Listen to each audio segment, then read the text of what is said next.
Kita beralih ke informasi selanjutnya. Progres pembangunan proyek Makassar Newport yang digadang-gadang menjadi pelabuhan terbaik yang ada di Indonesia untuk tahap 1A sudah selesai dan telah beroperasi. Pelabuhan ini melayani kegiatan bongkar muat peti kemas dengan waktu yang relatif lebih cepat.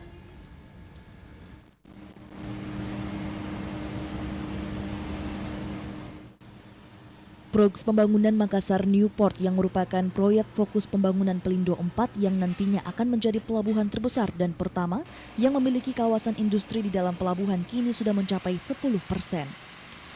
Untuk saat ini Makassar Newport pada tahap 1A sudah rampung dan telah beroperasi melayani bongkar muat peti kemas.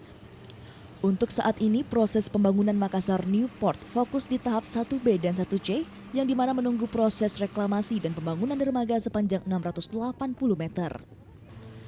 Dirut Pelindo 4 Farid Padang mengatakan, Makassar Newport akan menjadi era baru dalam pelabuhan di Indonesia, yang menunjang peningkatan nilai ekspor nasional melalui pendirian industri di dalam pelabuhan. Sekitar 15 juta, oke, publik itu kasir, universitas publik. Nah, sekarang ini yang lebih sementara kerja progresnya ini masih sekitar hampir 10%. Tapi kalau nanti pasir dari Takalar sudah diangkat, itu nanti langsung progresnya naik tinggi.